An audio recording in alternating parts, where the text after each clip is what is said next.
বিশ্ব নবী যার জন্য জঙ্গলার হরিণ পাগল রে যুবক, যার জন্য আমার আল্লাহ বড় পাগল।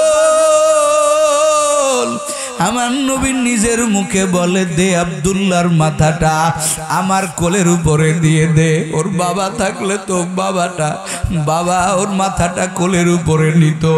নবী আমার কোলের উপরে মাথাটা নিয়া হাত বুলাইয়া দিতেছে, আর আব্দুল্লাহ নবীর দিকে তাকাইয়া তাকাইয়া দুই চোখের পানি ছেড়ে দিছে। আব্দুল্লাহর চোখ দিয়া গড় গড় করে পানি পড়ে। নিজের কষ্টের কথা বলতেও পারে না, সইতেও পারে না, কিন্তু নবীর দিকে তাকাই আব্দুল্লাহর হৃদয়টা শীতল হয়ে গেল। আমার মাথাটা আমার মায়ার নবীর কোলের উপরে। আস্তে আস্তে আব্দুল্লাহর দুটো চোখ আস্তে আস্তে বন্ধ হয়ে গেল। আমার নবী কয়, রে সাহাবায়ে কিরাম তাকাইয়া দেখ, আমার আব্দুল্লাহ আমার কোলের উপরে চিরদিনের জন্য ঘুমাইয়া গেল। এরে সাহাবায়ে কেরাম, আমার আব্দুল্লাহর জোরে জোরে আল্লাহ বলবে না, ও কবরের বাসিন্দা হয়ে গেছে। আব্দুল্লাহ আর আমাদের মাঝে নাই। আমার নবী বলেন, ও সাহাবায়ে কেরাম, আমার আব্দুল্লাহ ওরে মা বাবার মোহাব্বত ত্যাগ করিয়া আমার কাছে আসছে। আজকে আব্দুল্লাহ আমার কোলের উপরে চিরদিনের জন্য ঘুমায় গেল। আমার আব্দুল্লাহর গোসল করানোর ব্যবস্থা কর, আমি নিজে নবী গোসল দিব। আমার আব্দুল্লাহরে গোসল দিয়া বাবা থাকলে তো বাজারে যাইয়া কাফন কিনে নিয়ে আসতো, কিন্তু আমার আব্দুল্লাহর বাবা নাই। আমার আব্দুল্লাহ বড় অসহায়। আমার আব্দুল্লাহর বাবা নাই, আমার আব্দুল্লাহ বড় অসহায়। ওরে আমি ওর বাবার মতো আমার দুই টুকরা চাদর কাটো, আব্দুল্লাহর কাফন হবে আমি নবীর চাদর দ্বারা। আমি নবী নিজে জানাজা পড়াইব, নিজে কবরে নামাইব। সাহাবায়ে কেরাম দেখিয়া কাঁদে, আবু বকর কান্দে, ওমর কান্দে। হায় রে আব্দুল্লাহর ভাগ্য, হায় রে আব্দুল্লাহর কপাল। এই কপাল যদি আমার হইতো, আবু বকর কাঁদে, ওমর কান্দে। হায়রে নবীর হাতের জানাজা, নবীর চাদর দিয়া কাফন, নবীর হাতে কবরে যাওয়া, এ যে কত বড় কপালের ব্যাপার। যার কারণে আব্দুল্লাহর নাম হাদিসের মধ্যে আসছে আব্দুল্লাহ যুল বাদাতাইন, দুই কাপড়ওয়ালা, দুই চাদরওয়ালা। নবীর দুইটা চাদর নিয়া নবীর জানাজা নিয়া কবরে গেল। এরে যুবক, নবীর মোহাব্বত তোর কলিজায় নাই। আজকে দুনিয়াতে আসছো, কত মানুষের মোহাব্বত, কত মানুষের ভালোবাসা। তোমার কাছে চুল কাটিং দিয়া কাটতে ভালো লাগে, আমার কাছে ভালো লাগে না। তোমার কাছে দাড়ি ছোট করতে ভালো লাগে, আমার কাছে ভালো লাগে না। ও যুবক, ও পর্দার আড়ালের আম্মা জান, ও আম্মা জান, আপনার কাছে সিরিয়াল দেখতে মজা লাগে, বেপর্দায় চলতে মজা লাগে, কিন্তু এই জমিনের ভিতরে হাজারো আম্মা জান আছে যাদের বেপর্দায় চলতে মজা লাগে না। আজকেও আমার এক ভালো কাছের মোহাব্বতের মানুষ, আপনারা নাম বললে চিনে ফেলবেন, এই ভাই আমাকে বলতেছেন, হুজুর আমার স্ত্রীকে নিয়ে আমি বড় দুঃখে আছি। আমি বললাম কি ব্যাপার বলেন? ওই ভাই বলতেছে, হুজুর আমার স্ত্রী এতটা দিনদার, আমার স্ত্রী 12টা পর্যন্ত জেগে থাকেন, আবার রাত 3টার সময় ওঠেন, এত ইবাদত করেন, একটা জেনারেল পর্ণওয়ালা মেয়ে, কিন্তু এমন ভাবে হেদায়েত পাইছেন এক বেলার নামাজ ছাড়ে না, এক বেলার নামাজ ছাড়ে না, 5 বেলার নামাজ তো পড়ে, আবার চাষ আউয়াবিনের শাক আউয়াবিন কোনো মুস্তাহাব নামাজও ছাড়ে না, এতটা পর্দাওয়ালা হয়ে গেছেন। এরে আম্মাজান আপনার কাছে ভালো লাগে না, ও যুবকের দল আপনার কাছে ভালো লাগে না আমার নবীর কাছে যেটা ভালো লাগে, কিন্তু আমরা উলামায়ে কিরাম আপনাদের খাঁটি বন্ধু, আমার নবীর কাছে যেটা ভালো লাগে আমাদের কাছে সেটা ভালো লাগার দরকার আছে না নাই? জোরে কোন আছে না নাই? নবী আমার বলেন, ও সাহাবায়ে কেরাম হুব্বিবা ইলাইয়া মিনাদ দুনিয়া সালাস, এই দুনিয়ার ভিতরে আমি নবীর কাছে দুইটা জিনিস তিনটা জিনিস বড় প্রিয়। সাহাবায়ে কেরাম বলেন, নবী ওই তিনটা জিনিস কি? যেই তিনটা জিনিস দুনিয়ার মধ্যে আপনার কাছে প্রিয়। ও যুবক, কোনদিন কি কোন আলেমুল আমাকে প্রশ্ন করেছো, হুজুর আমার নবীর কাছে কি প্রিয় ছিল, আমার নবী কোন জিনিসটা বড় মোহাব্বত করতেন? একটা বারও তো জিগাইলা না। কিন্তু আমার নবী তো ১৫০০ বছর আগে বলে গেলেন আমি নবীর কাছে দুনিয়ার ভিতরে কোন কোন জিনিস প্রিয়।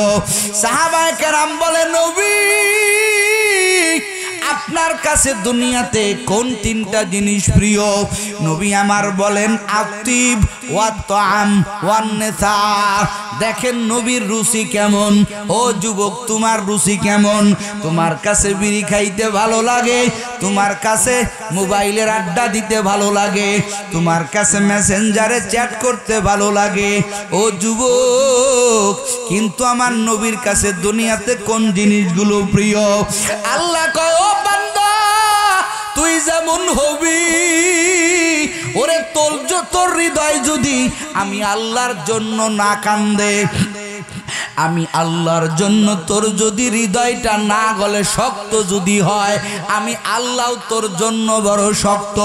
তুই যদি নরম হও, আমি আল্লাহ তোর জন্য বড় নরম। আর তুই যদি কান্নায় ভেঙে বড়, তোর দিল যদি নরম হয়, তোর বেলায় আমি আল্লাহর কুদরতি দিল বড় নরম। ভাইরা আমার, আল্লাহর কুদরতি অন্তর নরম করতে হলে তোমাকে শক্ত হলে চলবে না, তোমার হৃদয়টাও গলাইয়া দাও, ওই বরফের মতো নিজের গলাইয়া দাও, গলাইয়া দাও। তোমার চোখের পানি ছেড়ে দিয়া আল্লাহর কাছে অনুনয় বিনয় করো, দেখবা আমার আল্লাহ তোমার হৃদয় যেমন হবে, আমার আল্লাহ তোমার সামনে তেমন হয়ে যাবেন। জোরে কোন সুবহানাল্লাহ।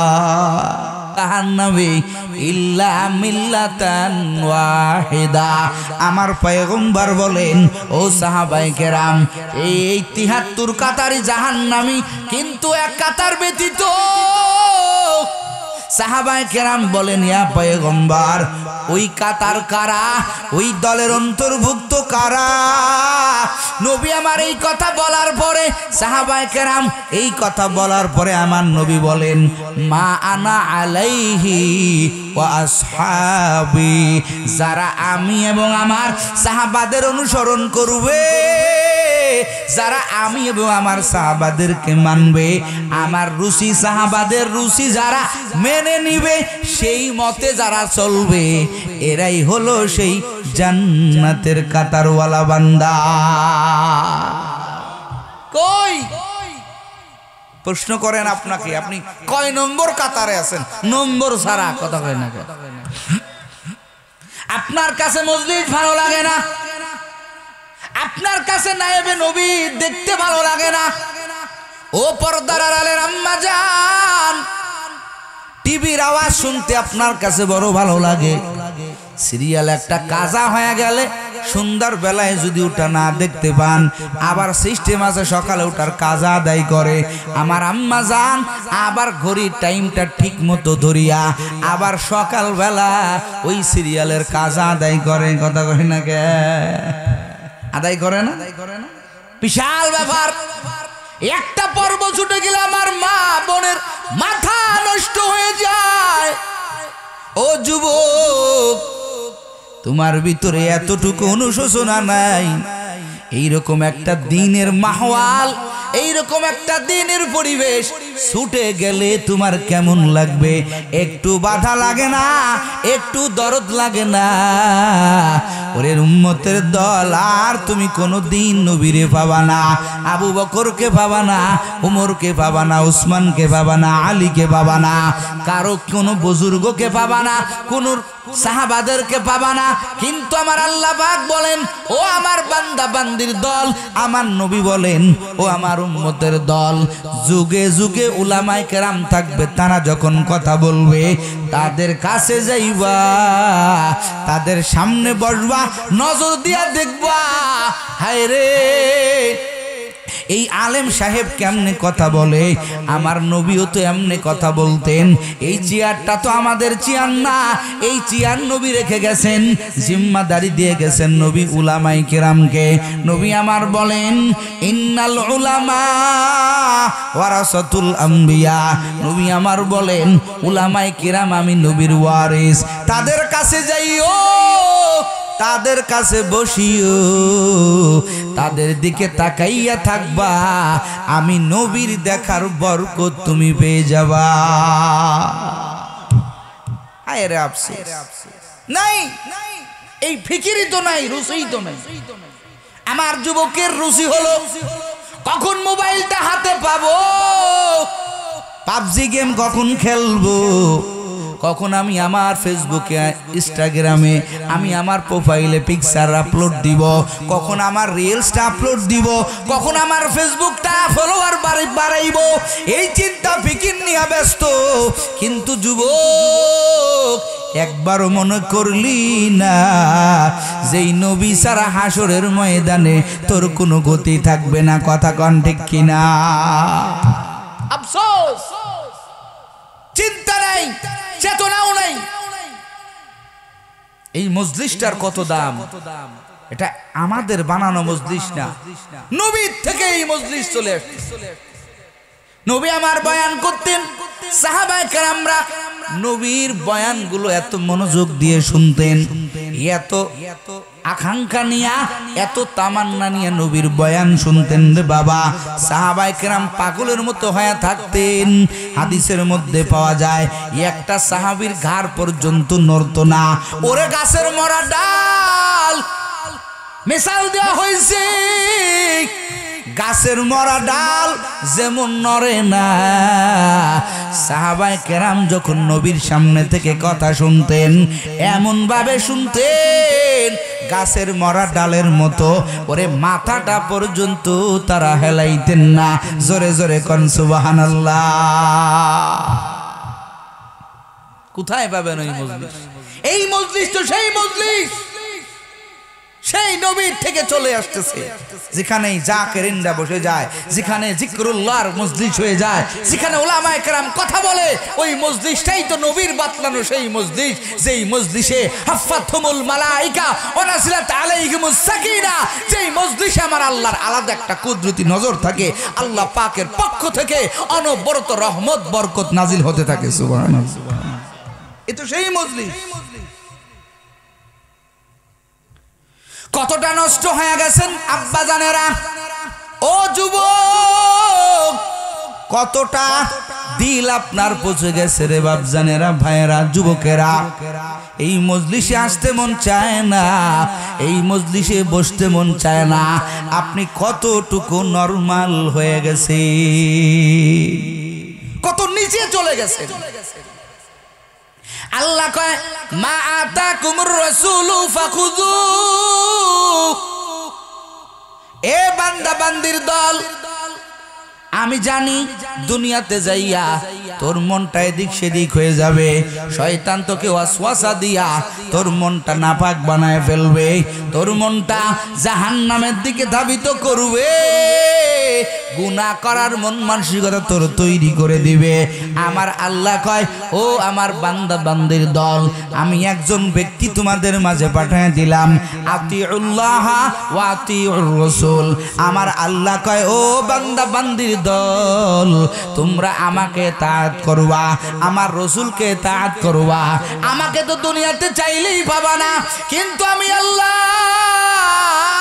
আমার খলিফা বানাইয়া আমার বন্ধু বানাইয়া তোমাদের কাছে প্রতিনিধি পাঠাইয়া দিলাম। তার কথা শুনো, তার কথাগুলো মানো, তার রুচিগুলো তুমি আঁকড়ে ধরো, আল্লাহ পাক তোমাকে বড় মহব্বত করবে। আল্লাহ কয় তুমি যদি এটা করতে পারো তুমি বান্দা আমার আর আমি আল্লাহ তোমার। আল্লাহ যদি কারো হয়ে যায় তার কি কোনো পেরেশানি আছে? যখন আছে মাল্লাহুল মাওলা ফালাহুল কুল, যেই বান্দা আল্লাহর হয়ে যাবে আল্লাহ কয় বান্দা দুনিয়ার গোলাম হইস না, দুনিয়ার গোলাম হইস না, তুই আমি আল্লাহর গোলাম হ। আমি আল্লাহর পিছনে দৌড়া, আমি আল্লাহ এই দুনিয়াটা তোর পিছনে দৌড়াইয়া দিব। জোরে জোরে কোন সুবহানাল্লাহ। আল্লাহকে তুমি পাও। আমার শায়েখ আল্লামা রসুলপুরি রহমাতুল্লাহি আলাই আল্লাহর বান্দা কবরে চলে গেছে, তার কবরকে আল্লাহ তাআলা জান্নাতের বাগান বানায় দিক। জোরে কোন আমিন। আল্লাহর বান্দা বুজুর্গ বলতেন, আপনাদের গুরুদাসপুরে কত জায়গায় প্রোগ্রামে আসছেন, আল্লাহর বান্দা বলতেন বাবা তুমি আল্লাহকে পেয়ে গেছো, সব পেয়ে গেছো। সুবহানাল্লাহ। তুমি আল্লাহকে পাও নাই, কিছুই পাও নাই। দুনিয়া যদি তুমি সবার উপরে থাকো, তুমি যদি আমেরিকার প্রেসিডেন্ট হও আর যদি আল্লাহকে না পাও তাহলে বাপজান তুমি কিছুই পাও নাই। আর তুমি যদি আল্লাহকে পেয়ে যাও এই দুনিয়ার কিছুই তুমি পাও নাই, আফসোস করিও না। আমার আল্লাহ দুনিয়ার চাইতে কোটি কোটি গুণ বেশি আমার আল্লাহ নিয়ামত তোমাকে আমার আল্লাহ দান করবে। এই জন্যই জমিনের ভিতরে আমরা দেখি আল্লাহর কিছু বান্দারা, আল্লাহর কিছু আল্লাহর কিছু আশেকেরা, তারা ল্যাংটা হয়েও বড় মজা পায়, এরা কাপড় ছাড়াও বড় মজা পায়, এরা বাপ মা হারাইয়াও বড় মজা পায়। কারণ কি রে যুবক? কারণ হলো দিলের ভিতরেই মাওলাকে বসাইয়া ফেলছে। মাওলার প্রেমেরা এমনটাই মক্ত হয়ে গেছে রে বাপজানেরা। এই পাগলগুলো ল্যাংটা হয়েও মজা পায়, মার খাইয়েও মজা পায়। এই পাগলগুলো এমন পাগল, নবীর জামানার ছোট্ট একটা কথা মনে পড়ে গেল রে বাপজানেরা। আব্দুল্লাহ যেই সন্তানের নাম, বাবা মরে গেছে, চাচার সাথে মার আবার বিবাহ হয়েছে। এই আব্দুল্লাহ কালেমা পড়ে মুসলমান হয়ে গেছে, কিন্তু চাচা এখনো মুসলমান হয় নাই। শুনছে ভাতিজা নাকি মুসলমান হয়ে গেছে, ভাতিজাকে মারধর শুরু করছে, মারতে মারতে একেবারে উলঙ্গ করে ফেলছে। আর বলতেছে তুই এখান থেকে বাহির হ। ভাতিজার কান্নার আওয়াজ, মা নিরুপায়, মা অসহায়, কি করবে? ল্যাংটা হয়ে গেছে। মা ভিতর থেকে একটা চাদর সেঙ্গা দিয়া বলতেছে রে বাপজান আমি মা নিরুপায়, তোকে বাঁচাইতে পারবো না, যা তুই তোর পয়গম্বর মুহাম্মদের দরবারে চলে যা। আব্দুল্লাহ দুইটা টুকরা কাপড় নিয়া মায়ার নবীর বাড়িতে চলে আসলেন। গভীর রাত, নবী আমার তাহাজ্জুদের মুসাল্লায় দরজাটা খুলে দিয়েছেন। দরজা খুলে দেখে আব্দুল্লাহ দাঁড়ায় আছে। আব্দুল্লাহ কাঁপতেছে, দুইটা মাত্র কাপড়, দুইটা মাত্র কাপড় আব্দুল্লাহর গায়ে। নবী আমার বলে রে আব্দুল্লাহ ব্যাপার কি? এত গভীর রাতে তুমি কেন আমার বাড়ির দরজার সামনে এসো? আব্দুল্লাহ ডাক দিয়া কয় রে নবী, আমাকে আমার বাবা না থাকার কারণে আমার চাচা আমাকে এত মারা মারছে।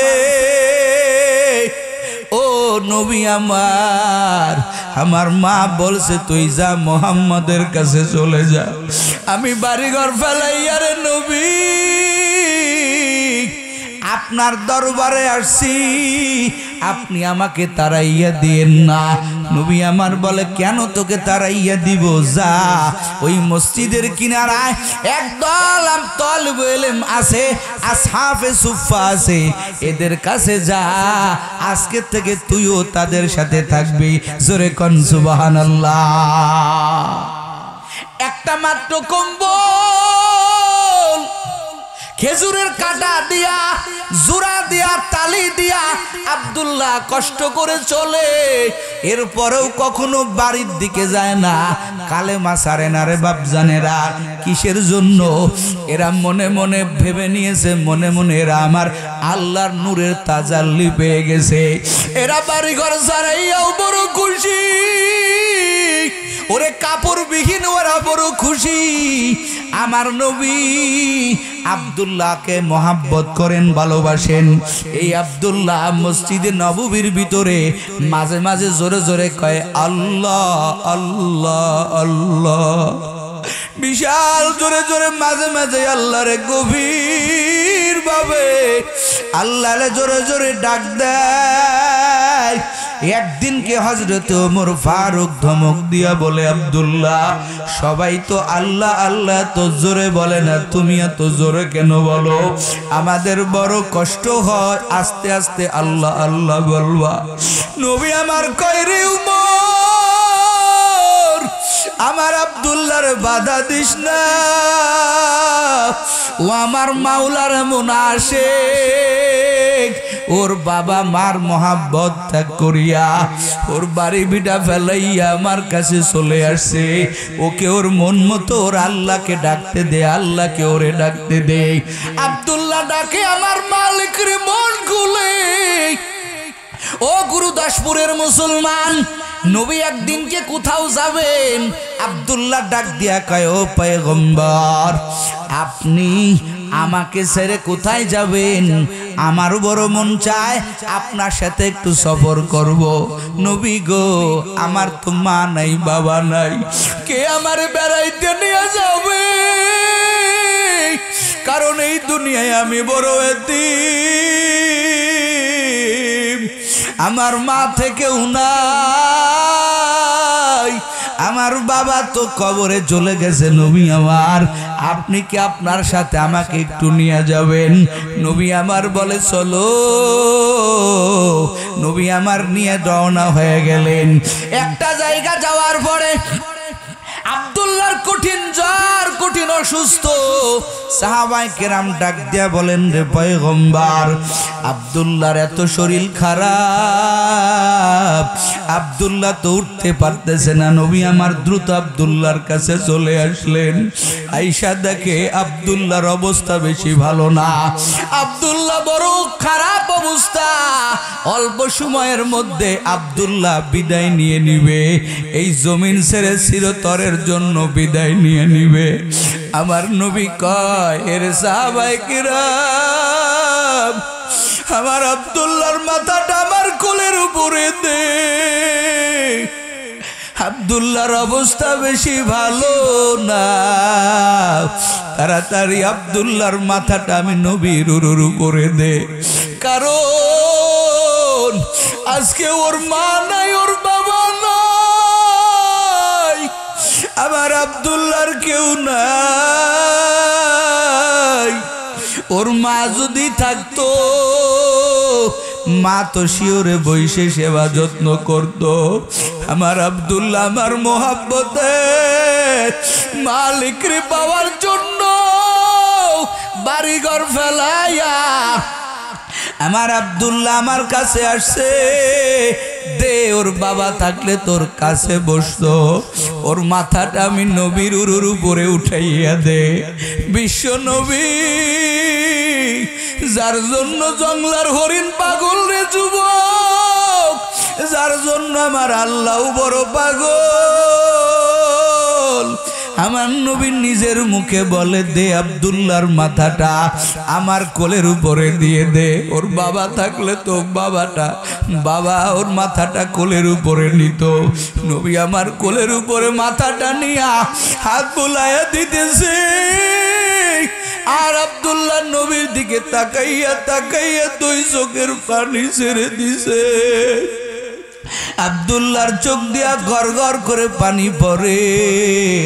নিজের কষ্টের কথা বলতেও পারে না, সইতেও পারে না, কিন্তু নবীর দিকে তাকাই আব্দুল্লাহর হৃদয়টা শীতল হয়ে গেল। আমার মাথাটা আমার মায়ার নবীর কোলের উপরে। আস্তে আস্তে আব্দুল্লাহর দুটো চোখ আস্তে আস্তে বন্ধ হয়ে গেল। আমার নবী কয়, রে সাহাবায়ে কিরাম তাকাইয়া দেখ, আমার আব্দুল্লাহ আমার কোলের উপরে চিরদিনের জন্য ঘুমাইয়া গেল। এরে সাহাবায়ে কেরাম, আমার আব্দুল্লাহ আর জোরে জোরে আল্লাহ বলবে না, ও কবরের বাসিন্দা হয়ে গেছে। আব্দুল্লাহ আর আমাদের মাঝে নাই। আমার নবী বলেন, ও সাহাবায়ে কেরাম, আমার আব্দুল্লাহ ওরে মা বাবার মোহাব্বত ত্যাগ করিয়া আমার কাছে আসছে। আজকে আব্দুল্লাহ আমার কোলের উপরে চিরদিনের জন্য ঘুমায় গেল।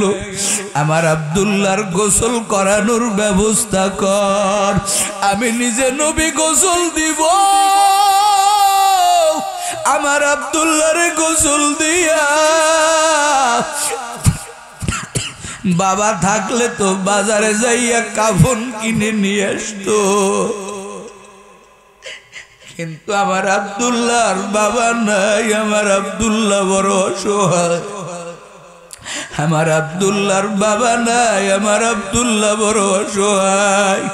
ওরে আমি ওর বাবার মতো আমার দুই টুকরা চাদর কাটো, আব্দুল্লাহর কাফন হবে আমি নবীর চাদর দ্বারা। আমি নবী নিজে জানাজা পড়াইব, নিজে কবরে নামাইব। সাহাবায়ে কেরাম দেখিয়া কাঁদে, আবু বকর কান্দে, ওমর কান্দে। হায় রে আব্দুল্লাহর ভাগ্য, হায় রে আব্দুল্লাহর কপাল। এই কপাল যদি আমার হইতো। আবু বকর কাঁদে, ওমর কান্দে। হায়রে নবীর হাতের জানাজা, নবীর চাদর দিয়া কাফন, নবীর হাতে কবরে যাওয়া, এ যে কত বড় কপালের ব্যাপার। যার কারণে আব্দুল্লাহর নাম হাদিসের মধ্যে আসছে আব্দুল্লাহ যুল বাদাতাইন, দুই কাপড়ওয়ালা, দুই চাদরওয়ালা। নবীর দুইটা চাদর নিয়া নবীর জানাজা নিয়া কবরে গেল। এরে যুবক, নবীর মোহাব্বত তোর কলিজায় নাই।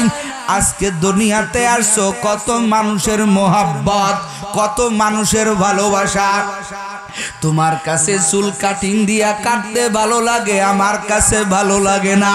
তোমার কাছে দাড়ি ছোট করতে ভালো লাগে, আমার কাছে ভালো লাগে না।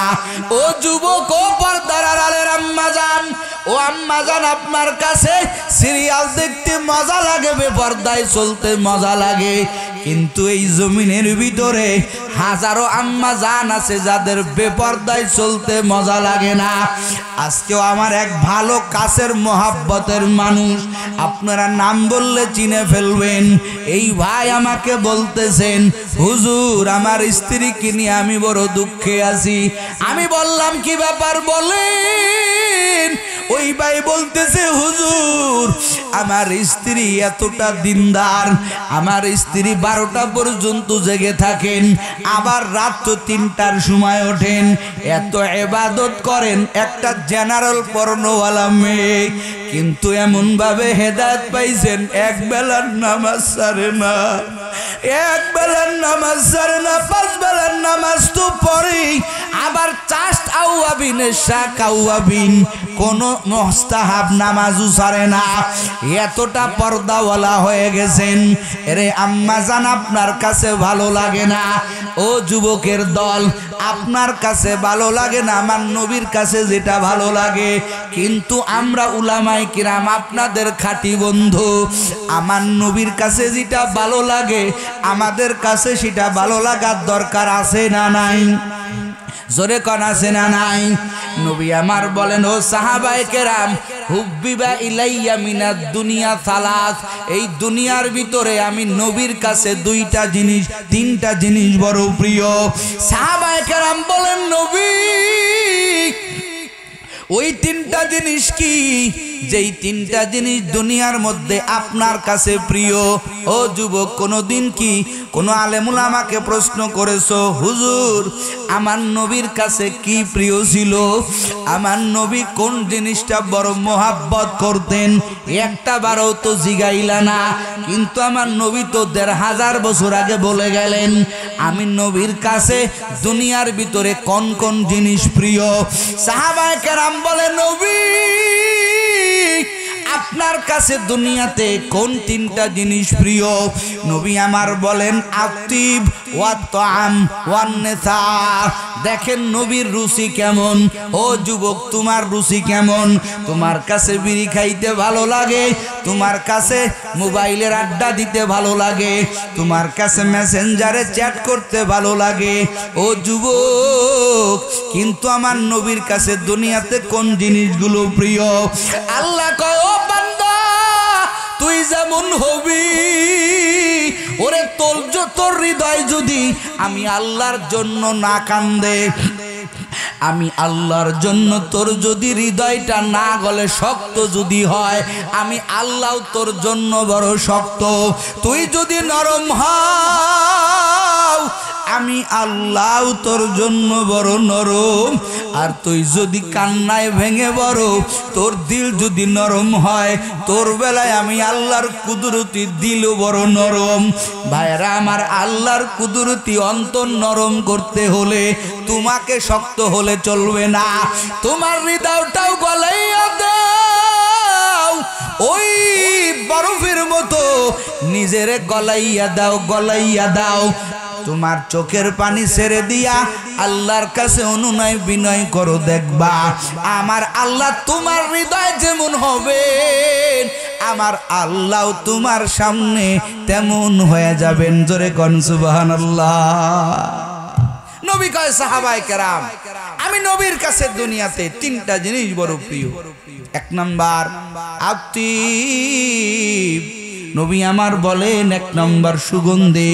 আমি আল্লাহর কাছে কি আমি নবীর কাছে বড় প্রিয়, নবীর কাছে সুগন্ধি প্রিয়। ও যুবক, তোমার শার্ট দিয়া তোমার প্যান্ট দিয়া সিগারেটের গন্ধ কয়, ভালো একটা নারী তোমার সঙ্গ দিতে পারবে না। একটা নারী যদি কলেজেও পড়ে, বন্ধু যদি সিগারেট খায় ওকে পছন্দ করে না। কথা কোন ঠিক না বেঠি? ওরে যুবক, নবী আমার কয় দুনিয়াতে আমার কাছে এক নম্বরের প্রিয় হলো সুগন্ধি, আমার নবীর কাছে প্রিয়।